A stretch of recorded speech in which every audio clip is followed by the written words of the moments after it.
Welcome back, everyone. Pal Ponder on Weather here. Hope one out there is enjoying your Memorial weekend and spending time with the family, as well as honoring those who served to keep our country safe. So let's start off with this impressive satellite picture off the coast of the Carolinas. First, I enlarged my cursor for you so you can see it a lot better. But man, look at that. That almost looks like an eye right there off the coast of the Carolinas.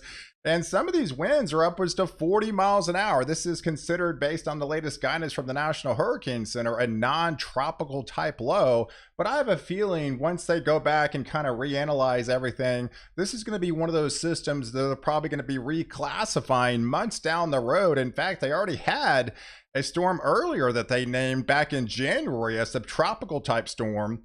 So we already technically have our first storm of the season already for January, but nonetheless, this is producing some very heavy rain along into portions of Georgia, back into the Carolinas, and that's going to just continue to shift further inland, amplifying those rain showers throughout the next couple of days. If we kind of expand the view and kind of zoom in, this is the latest guidance from the European ensembles. In fact, the probability of a tropical storm is up to 70%. So whether they get this named or not, whether they do it now or later, which I have a feeling they will, that's not going to change the impacts from this system. But nonetheless, definitely a formidable non-low pressure center just off the coast that's bringing some good 1 to 4 inches of rain already, and they will be extending those rain amounts in the days to come. So if we expand the view and take a look at the big picture, you can actually see, you got that satellite view. That's where the instability is across portions of the Carolinas. High pressure to the north that's raking under portions of Canada back into the Ohio Valley with a lot of sinking air. And then you just have that persistent, just active subtropical jet stream that's feeding off this, warm sea surface temperature anomalies. And you've got that surge in the middle of the country with higher dew points in these areas from South Texas all the way through the Great Plains, through the High Plains, going all the way up into Canada, back into portions of Alberta, back into Saskatchewan up there, with that steady stream of moisture from the south to the north. And it's all complements of these higher dew points. So these feed off the higher dew points. Really anything, say 60 or higher, that's going to squeeze out that precipitation. And those dew points reach well into the 60s, all the way up there into Canada. So that's a rapid surge in the middle of the country. And that's where we find ourselves with this persistent flow of daily rain showers and storm activity really along this boundary. And that's where the severe weather setup is for today. It's essentially east of the Rocky Mountains. So we still have more storm development across the high plains, across the Great Plains, back into the panhandle of Texas, into far west Texas, with some damaging wind threat, some larger hail with these systems. They've got very light steering currents, so these can be producing big time rain amounts. We've seen that over the last couple of days with 2 to 3 inches just within a short amount of time. Could do some isolated flooding within this region. And you can see where the excessive rain is going to be. It's really kind of zoned in where the higher dew points are, right? So where you've got those higher dew points of 60 or higher, you're going to be able to squeeze out that atmosphere, especially with that diurnal type heating, daytime heating thunderstorms. And you've got the lift mechanism coming off that that active subtropical jet stream.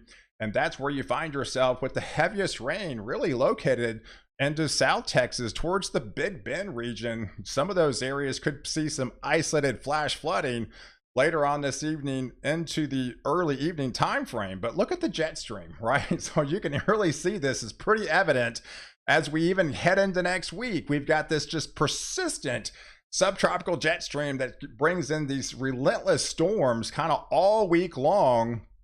And then we have the northern jet, the polar jet, well to the north. That's lifting all the way up north into Canada, and there's not much in between to stop that area. So you've got that lift mechanism, and then these form right off the Great Plains into the High Plains, and can reach all the way up here into Canada.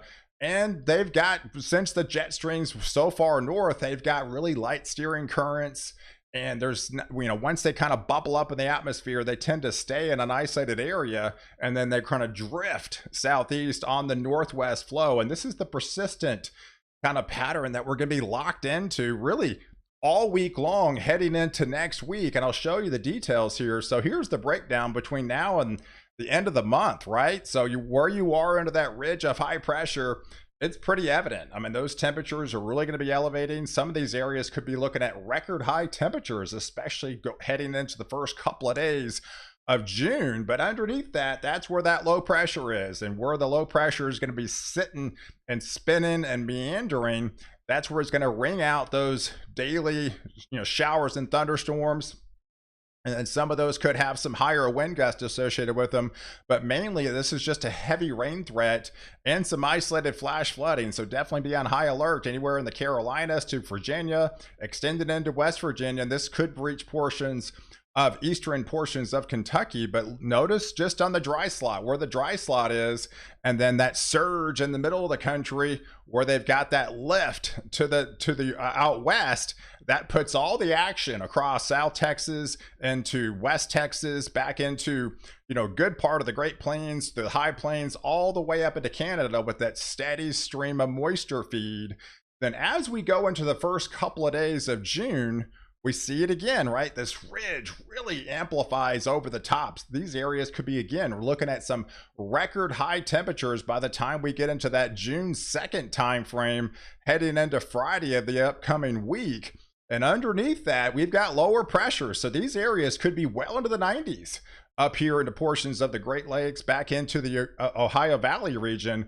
But look at the lowering pressures, right? So you've got that ridge over the top, amplifies, lowers the pressures underneath, and we find ourselves again with another probability of some lowering pressures down here, and have to be watching for some sort of maybe tropical type entity to try to form again back in here to the Gulf of Mexico, but likely back in the same spot right here off the southeast coast. And we'll show you the details.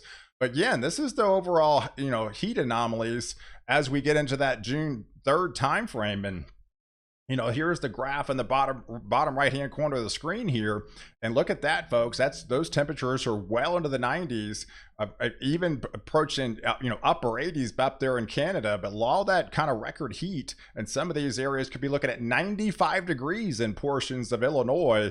And you can see where the drier air is, where the high pressure is, and then you got the up here into the Pacific Northwest, you've got that persistent northwest flow. So we got the lift coming in off the subtropical jet that causes the air to rise, and then it rings out the this atmosphere, travels down from the northwest to the southeast, and that's a cooler flow. And then here's the warm flow with the underneath that sinking air and high pressure. And then you've got the cooler flow, complements of that low pressure center just kind of sitting and spinning off the southeast coast. And then you have renewed development probably by next weekend. We'll be having to watch the tropics again down here in this region for the same type of little low pressure center that might try to turn tropical again. So, but you can definitely see that on the pressure setups with the high pressure over the top. This is, back into next weekend on June the 3rd. You got these lowering pressures, 1,005 millibar, 1,003 millibar off the Florida coast, off the southeast coast. So, and then one thing we have to look at going forward, because June 1st is the start of hurricane season. So we're going to be getting into hurricane season really going forward. Is with that El Nino type setup, you tend to have a lot of shear that comes in off that subtropical jet stream. And you can see where the shear mechanisms are going to be by the time we get into next weekend. So even with the lowering pressures underneath, it's a less probability that something might be coming out into the Gulf of Mexico. It's a higher probability because typically you got a little bit less shear off the southeast coast. So if this is an area that we're probably going to be watching again, where that same low is right now, or another type of, maybe type of low end tropical type system trying to develop. But nonetheless, develop or not, it looks to be another heavy rain threat as we head into next weekend, into early part of the following week, with again another formidable setup just off the southeast coast. But you can see these relentless systems, right? I mean, this is a conveyor belt of subtropical jet stream feed out here off the Pacific. I mean, these temperatures are really elevating now, these really warm waters, and you just get these relentless systems that come off Hawaii here. You got 1, 2, 3, and then you've got 4, and then there's the persistent northwest flow to the north, right? So you've got the lift, this draws in the lift, and then you got this the northwest to southeast flow, and that's going to amplify where the rain showers are going to be and the storm track's going to be based on, you know, the northwest flow. And then you've got that persistent type setup again through the Great Plains and the High Plains region. So we can see that on the Climate Prediction Center. So by the time we head into that June 3rd, June 6th timeframe, we've got plenty of lifts coming out from the west, right? So it's just got to tap into that, you know, feed off those higher dew points.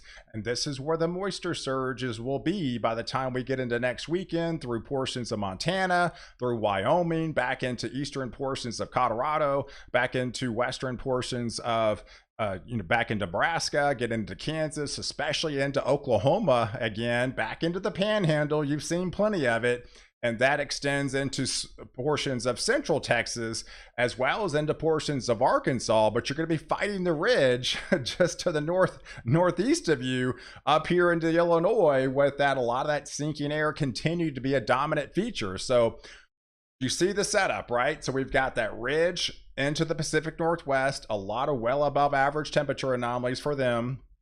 Then you got the northwest flow. So that northwest flow, that's a cooler flow. That's where the increased cloud cover, increased rain showers, increased storms threat's going to be. And then you've got that high over the top over portions of, get back into Manitoba and portions of Saskatchewan. Those increase the temperatures with that highly elevated ridge of high pressure, a lot of sinking air underneath that, and that feeds into the Great Lakes, and that will feed into the Midwest areas, and then portions of that try to sink further south, fighting that northwest flow. And then you got the cooler anomalies out here off the East Coast, right? With that a beginning renewed area of another type of low pressure center trying to form off the southeast coast. And this is where the precipitation anomalies would lie, where the feed is, where you got the brown shaded areas. That is a less likely probability of where you're going to be seeing rain showers. There's the persistent northwest flow attracting to those at least 1 to 1.5, sometimes up to 2 inches per hour type rain rates, if all the atmospheres, all the dynamics come together. And you can see where the highest probability of seeing some of those 2-inch per hour rain rates right under that low pressure, right under portions of Florida, portions of Georgia again, back into the Carolinas, and back into portions of North Carolina, especially along the coast. And won't be until next weekend. And then there's the dry slot coming in from the north with that ridging of high pressure, and that feeds into portions of the upper Midwest. And you can definitely see it on these 5,000. This is 5,000 feet up in the atmosphere. It's plenty warm to the north, plenty warm on the surface, right? And so you've got that ridge, Pacific Northwest, ridge over the top, and then amplifies the low pressures underneath. And you've got that cooler temperatures with the northwest flow and the low pressure center off the southeast coast. But yeah, look at that persistent, just these jet streams. You got the buckle out here. Once it kinks, has the kink in the hose back here towards Hawaii, then we just have these relentless systems, right? So once this low pressure pulls in that southwest flow, then that pulls into that subtropical jet stream, that feed of moisture gravitates towards those higher dew points, and then boom, that rings out the atmosphere of that precipitation in the middle of the country, and then the rest of the country's sinking air across the Midwest. And this is the kind of the persistent setup which we've been in, and this is where we're going to be in for the next probably 7 to 10 days. Because if you look at the overall precipitation anomalies, for the most part, you've got the ridging in the Pacific Northwest. It's hard to ring out precipitation. There's a little bit of a squeeze in here, portions of Northern California, portions of Nevada, back into Idaho. But the main activity is going to be around that northwest flow setups. You got the South Texas, you got West Texas, you've got Central Texas back into Panhandle.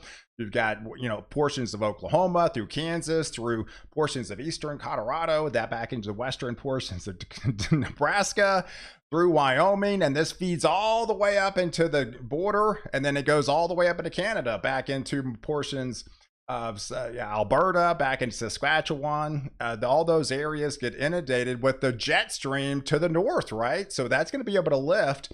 And then there's the feed, right? You got Florida wet with the complements of those areas of low pressure just kind of sitting and spinning.